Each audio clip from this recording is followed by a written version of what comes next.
Hi guys, once again welcome to my YouTube channel. If you're new to this channel, I'm called Regina Amperi. And there's something that has been on my mind for a while, something I've been wanting to share. It's quite an interesting story though.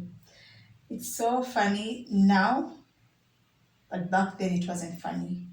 So I also couldn't believe it. As you can see from the title of my video. Once upon a time I was set to be married, and in Uganda there's this practice of bride price. So one day, so the time came and my ex-fiance then had his entourage and they insisted on talking to my dad about bride price. And my dad just wasn't for that whole idea. Because my dad had this belief that you couldn't equate his daughter to something. So these guys came to meet my dad. And by the way, before we embarked on that journey to meet my dad, I told my ex-fiancé then that, you know what, this whole bride price thing is not going to go down well with my dad. I don't think he's for it. Let's just leave it. But his team insisted. So off we went to see my dad. So when we got to see my dad, just not to say the things how they played out, it just didn't go well. So anyway, it came down to a clash of a clash of culture, and I think egos. So my dad goes like, as you see me, I'm a rich man. I don't need anything. I don't want your dowry, and I don't believe you can equate my daughter to anything. So these people go, for us, we must give dowry in our culture. My dad is like, I don't want your dowry. So I don't your dowry. So they keep going back and forth. Then my dad, out of like being curious of, okay, what are they going to offer me anyway? So he says, okay, what do you want to offer as dowry? These guys go, one bull. So my dad is like, what do you mean one bull? Like one local bull. My dad was just like in disbelief. Like one local bull. Yes. My dad said, my friends, I'm giving you back your bull as a present. In all due respect, keep your bull as a present from me. Use it for the wedding celebrations. These guys get offended. And my dad is like, I don't want your bull. So these guys say, these guys are like, we must give dowry. It's part of our culture to show that a marriage has taken place. We must give dowry. My dad said, no.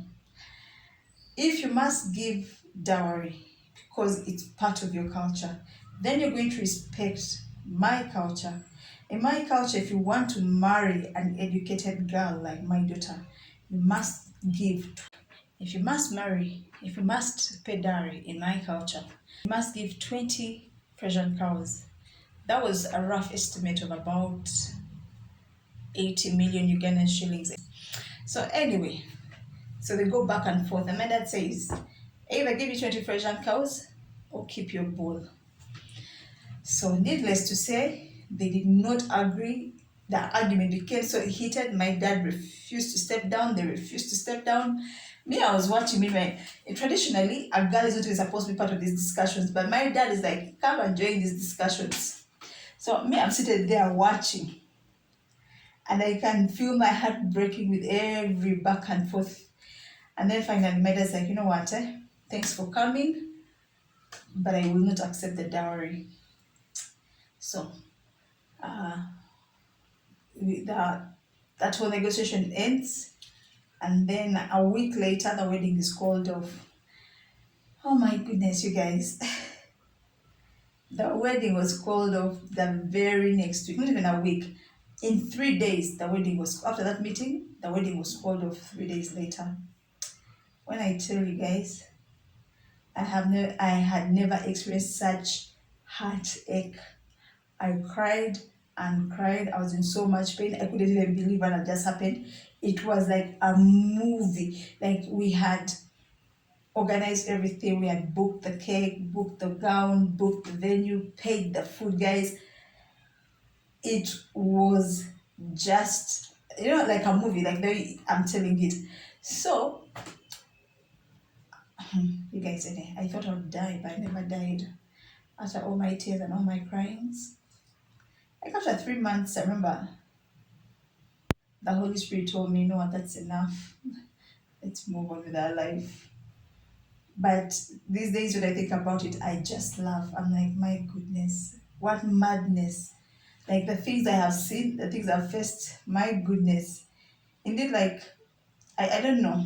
I don't even know what to say. Say what doesn't kill you makes you stronger. I don't know if that's the case for me, but I think I've seen enough. Okay, not enough, but I've seen so much.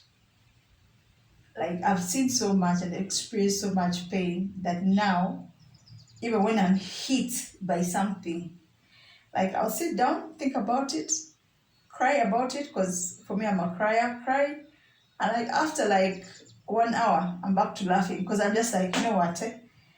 Eh, we move on. Let's keep going. Anyway, so what's the message really I have in this? I don't know if anyone is experiencing this or someone has experienced this, but if you are experiencing this, first of all, if you're going to marry from a different culture, understand the cultural differences and find a middle ground. Even before you go for those negotiations, first find a middle ground on what they're going to accept or what they won't accept. It was quite an interesting part of my life, but I thank God it came and passed, and now I can look back at it and laugh.